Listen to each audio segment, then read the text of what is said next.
Hello viewers, আপনি যদি লোভাবেল দিয়ে আপনার ওয়েবসাইট কিংবা ল্যান্ডিং পেজ তৈরি করেন, ল্যান্ডিং পেজ বা ওয়েবসাইট তৈরি করার পরে আপনার কাস্টম ডোমেইন এড করার দরকার আছে এবং সেই সাইটটাকে পুরোপুরি হোস্ট করে রানিং রাখার যে বিষয়টা রয়েছে, আ সেইটা আসলে লোভাবেলের যে মান্থলি সাবস্ক্রিপশন ফি আছে সেটা না দিয়ে আপনি নেটলিফাই এর মাধ্যমে কিভাবে করতে পারেন, সেই জিনিসটা আমরা স্টেপ বাই স্টেপ দেখব এই ভিডিওটিতে।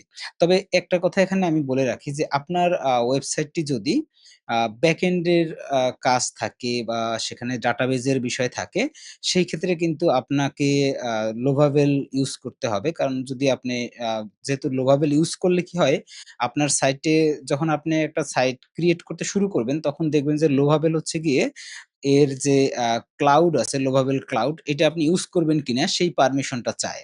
তো সেই পারমিশনটা যখন আপনি অ্যালাউ করে দেন, তখন কিন্তু লোভাবেল কি করে ব্যাকএন্ডে সুপারবেস ইউজ করে আপনার সাইটের জন্য যে ডাটাবেজ রয়েছে, সেই ডাটাবেজ গুলো তৈরি করে।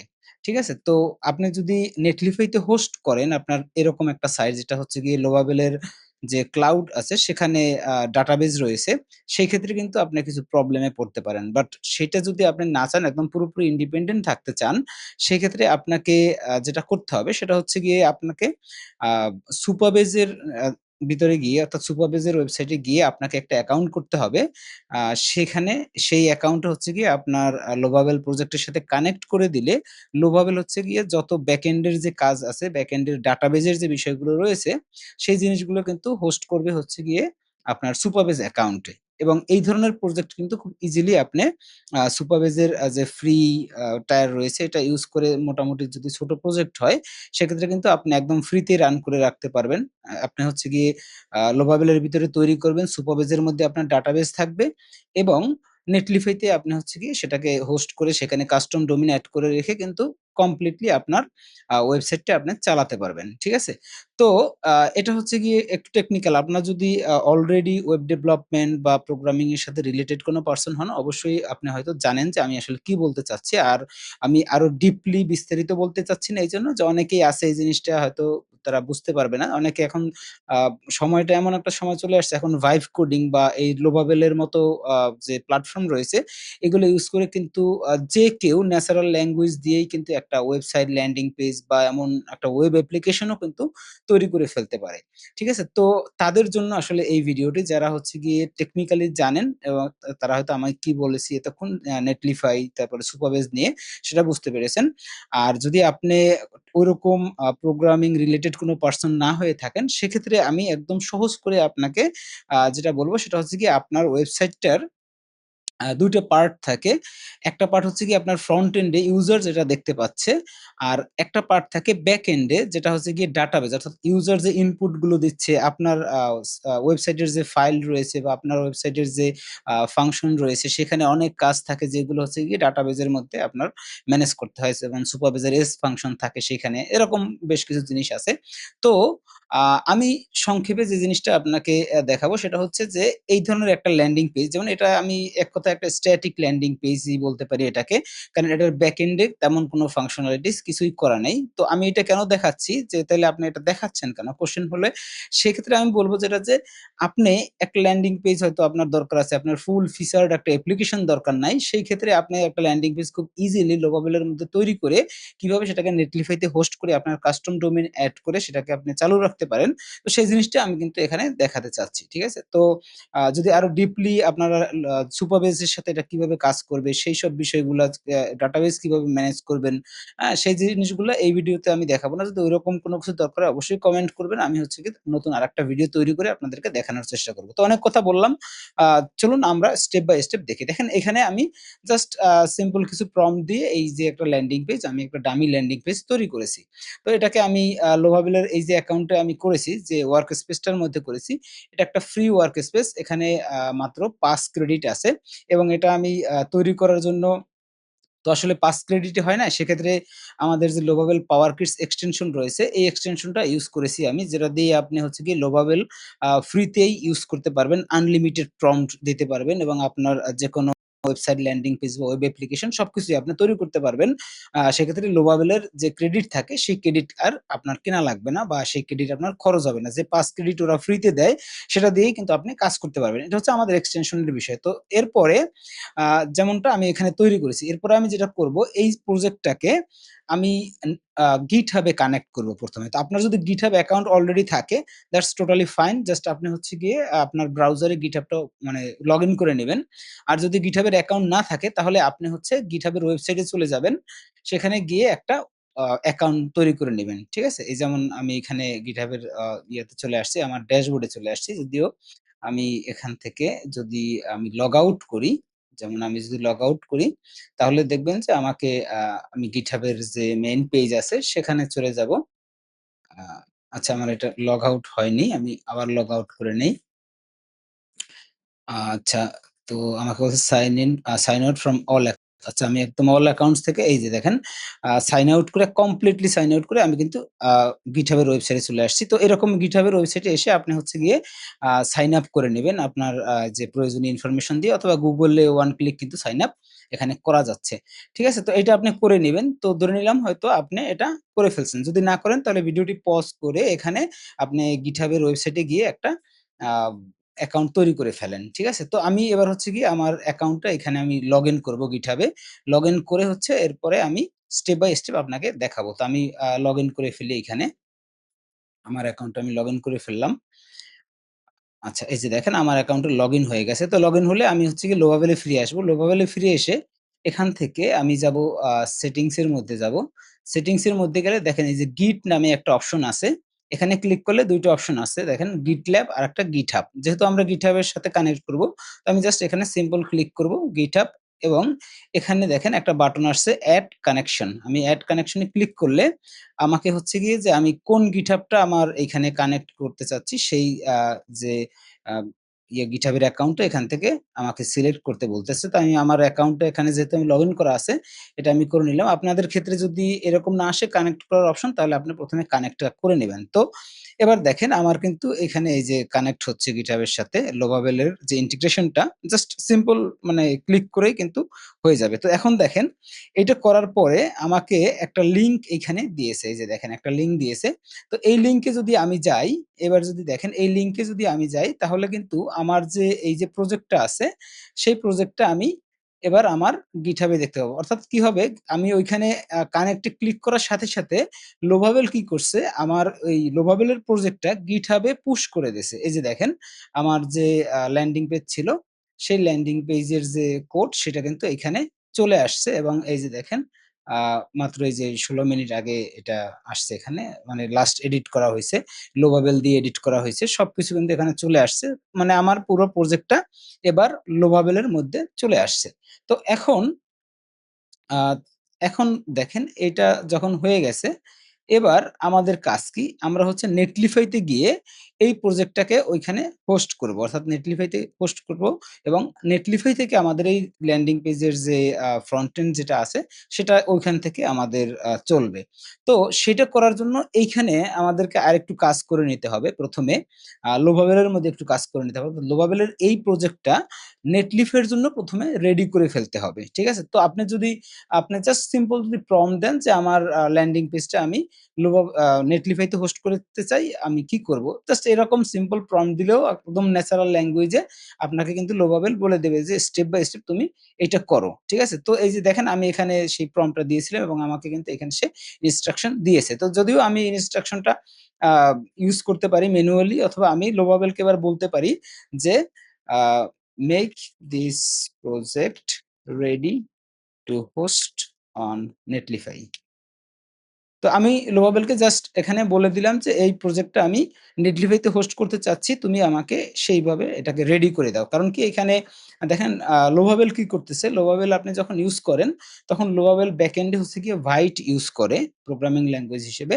তো Vite ইউজ করলে সেইখানে হচ্ছে আপনার যে প্রজেক্টটা আছে সেটাকে কিছু কনফিগ ফাইল আছে। যেমন void.config নামে একটা ফাইল আছে। আপনি আপনার যে আ ইয়াগুলো তৈরি হইছে, এখানে কোড বেসটা তৈরি হইছে। এইখানে আপনি গেলে দেখতে পারবেন যে void.config নামে একটা ফাইল আছে। তো ওই ফাইলটার মধ্যে কিছু আপডেট করার বিষয় থাকে, যেটা হচ্ছে গিয়ে নেটলিফ এর সাথে কানেক্ট করার জন্য দরকার।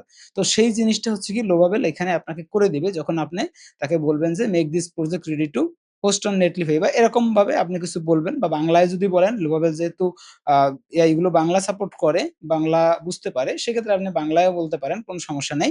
বাট আমি হচ্ছে গিয়ে এখানে এই প্রম্পটটা এখান থেকে সেন্ড করে দিলাম। এই যে দেখেন, আমি এখানে প্রম্পটটা সেন্ড করে দিছি। এবার লোবাবেল কি করবে? আমার এই প্রজেক্টটাকে ফুললি রেডি করে ফেলবে। কিসের জন্য?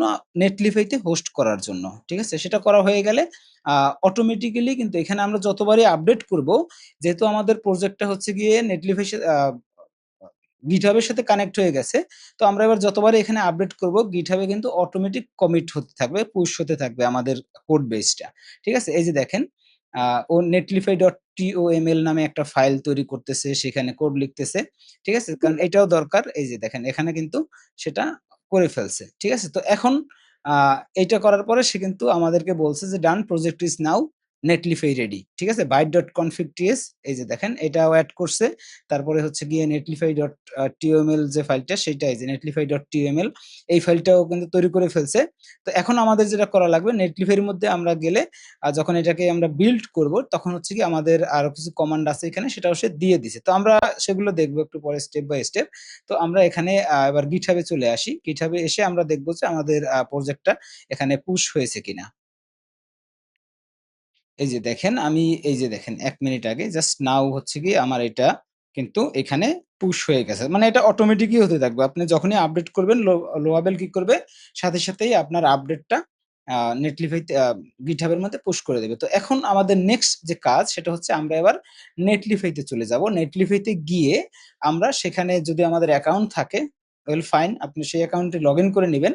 বাট যদি অ্যাকাউন্ট না থাকে, তাহলে নেটলিফাই তেও আপনি একটা অ্যাকাউন্ট করে নেবেন। তো আপনি চলে যাবেন netlify.com এ, netlify.com, এই ওয়েবসাইটটিতে চলে আসবেন। এই যে দেখেন, আমি এই ওয়েবসাইটটিতে চলে আসছি।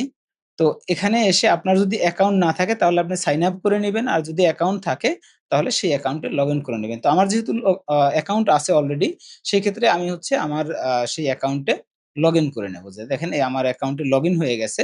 এবার আমি এখান থেকে এড নিউ প্রজেক্ট এ ক্লিক করব। দেখেন, এড নিউ প্রজেক্ট এ ক্লিক করলে এবার আমাকে সে বলতেছে let's create your new project, এবং এখানে হচ্ছে আমার জন্য অপশন আছে যে আমি এই প্রজেক্টটা কিভাবে, দেখেন, start building with an AI agent. সে বলছে যে তাদের এআই এজেন্ট দিয়ে আপনি বিল্ড করতে পারেন, অথবা আপনি ইম্পোর্ট এ গিট রিপোজিটরি, অর্থাৎ আমরা যে GitHub এ যে প্রজেক্টটা তৈরি করেছি, যে প্রজেক্টটা লোবাবেল থেকে পুশ করে কোড নিয়ে এসেছি, সেইটা আমরা কিন্তু এখানেই ইম্পোর্ট করে ফেলতে পারবো। এই যে এখানে অপশন আছে দেখেন, যে ইম্পোর্ট এ গিট রিপোজিটরি, আপনি গিট রিপোজিটরি GitHub থেকে, GitLab থেকে, বা Bitbucket, আপনি যেটা ইউজ করেন। তো আমরা যেহেতু GitHub ইউজ করব, তো সেক্ষেত্রে আমরা এখানে GitHub সিলেক্ট করে দেব, এবং এখানে একটা ডায়ালগ আসছে, এটা খুলুক। তারপরে আমি আপনাকে আরেকটা জিনিস দেখাচ্ছি, যে একটা জিনিস খেয়াল করেন, যে আমাদের যে প্রজেক্টটা, এই যে আ বেঙ্গল ভাইটালিটি পেজ, ঠিক আছে? এই নামে আমাদের তৈরি হইছে এখানে প্রজেক্টটা।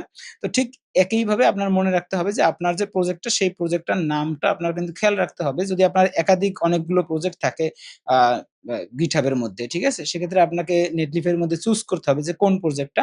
সেক্ষেত্রে আপনি এই নামটা আপনার মনে রাখতে হবে। বাট যদি একটা থাকে, সেক্ষেত্রে তো একটা আপনি দেখলেই বুঝতে পারবেন। তো দেখেন, সে এবার কানেক্ট করার জন্য আমাদেরকে অথরাইজ করতে বলতেছে। তো আমরা এবার GitHub কে নেটলিফ এর সাথে কানেক্ট করার জন্য অথরাইজ করে দিলাম এখানে।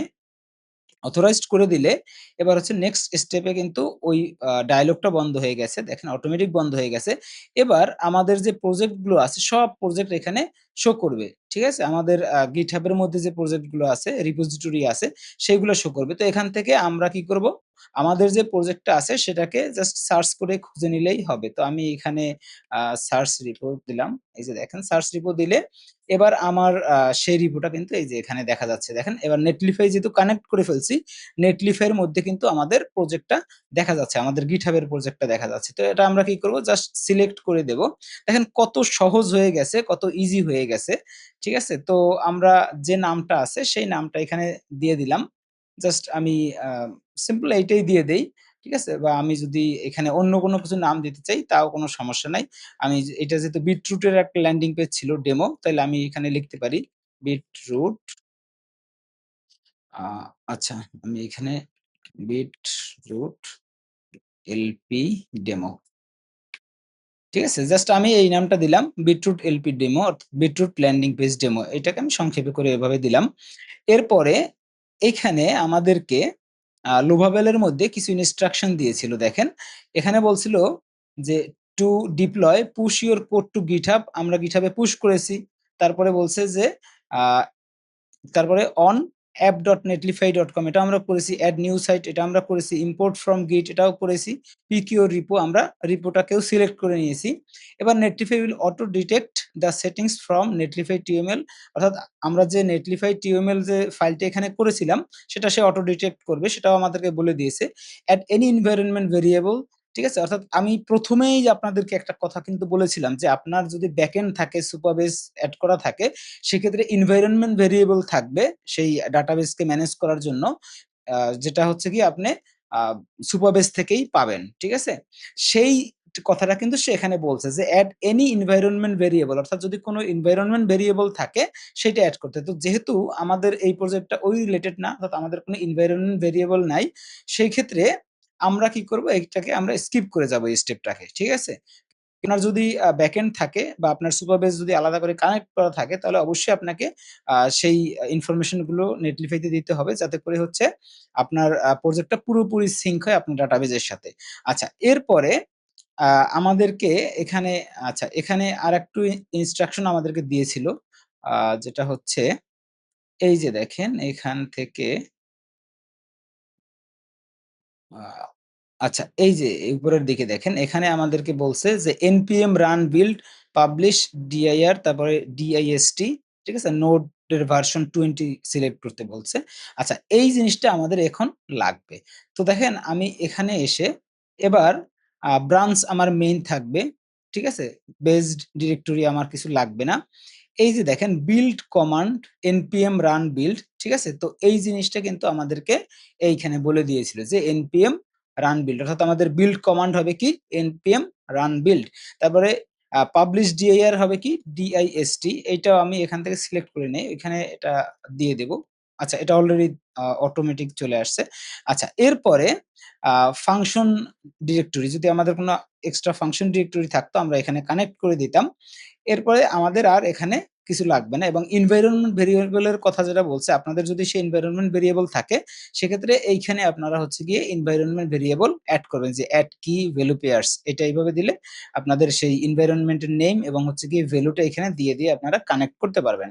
ঠিক আছে? তো সেই জিনিসটা যেহেতু আমাদের এটা রিলেটেড না তো আমরা সেটা দেখাচ্ছি না। তো এবার ডিপ্লয় বিটরুট এলপি ডেমো আমরা এবার ডিপ্লয় তে ক্লিক করে দেব। দেখেন কত ইজিলি আমরা কিন্তু করে ফেলতে পারতেছি এবং এখানে আমাদের যে বিল্ড হচ্ছে সেটার লগ কিন্তু এখানে শো করতেছে। ঠিক আছে?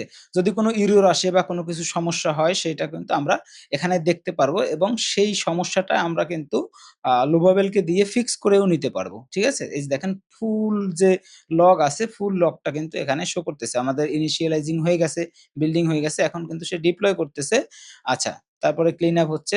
আচ্ছা, সবকিছু কিন্তু এবার কমপ্লিট। এবার আমাদের যে প্রজেক্টটা এই প্রজেক্টটা কিন্তু নেটলিফাইতে চলে আসছে অর্থাৎ নেটলিফাইতে একদম ফুললি ডিপ্লয় হয়ে গেছে। ঠিক আছে? নেটলিফাই এবার কি করবে?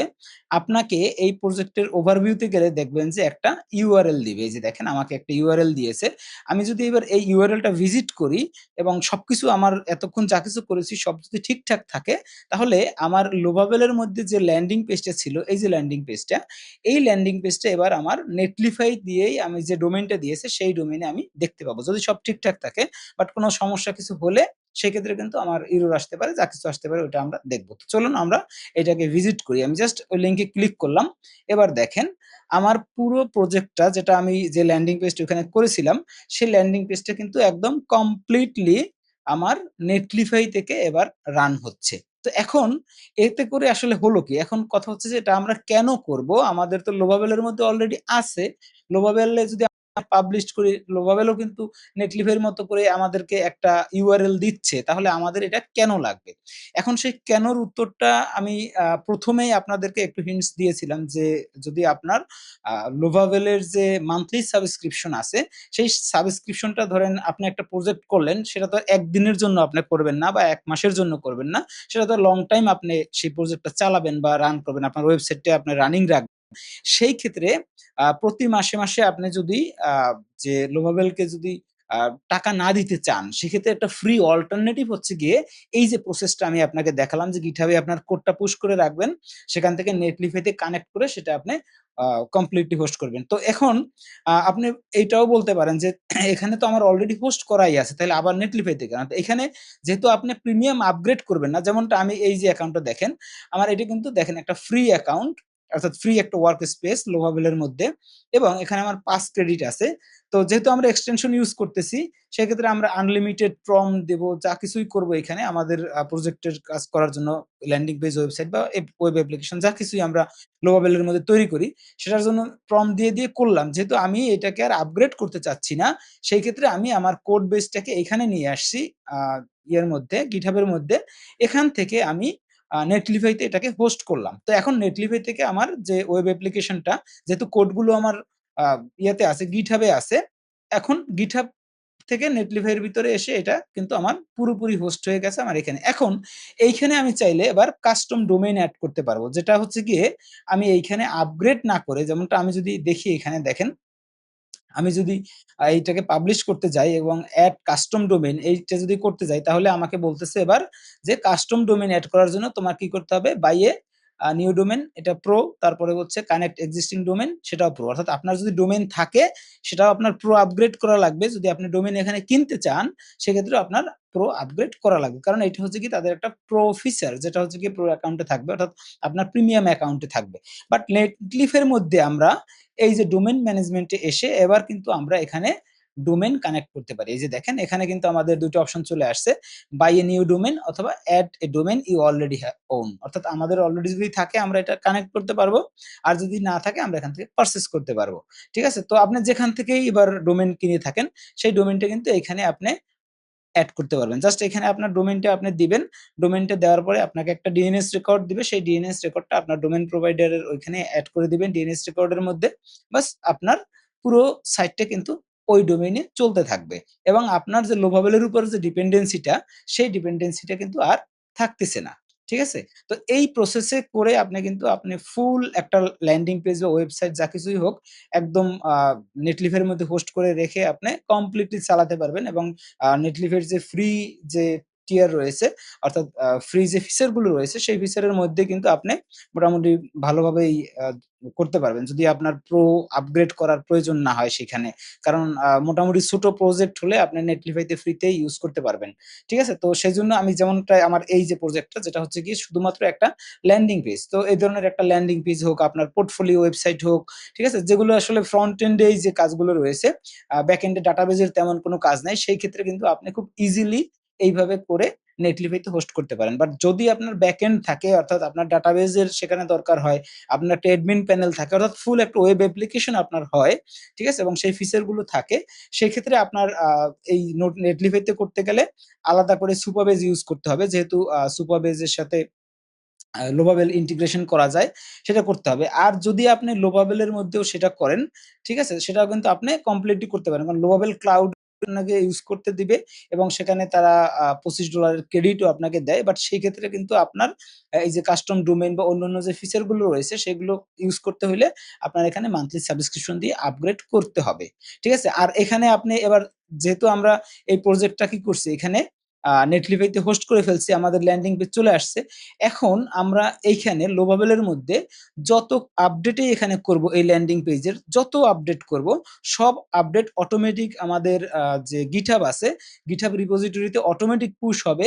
এবং প্রতিবারই পুশ হলে লোভাবেলের মধ্যে এসে অটোমেটিক বিল্ড হবে।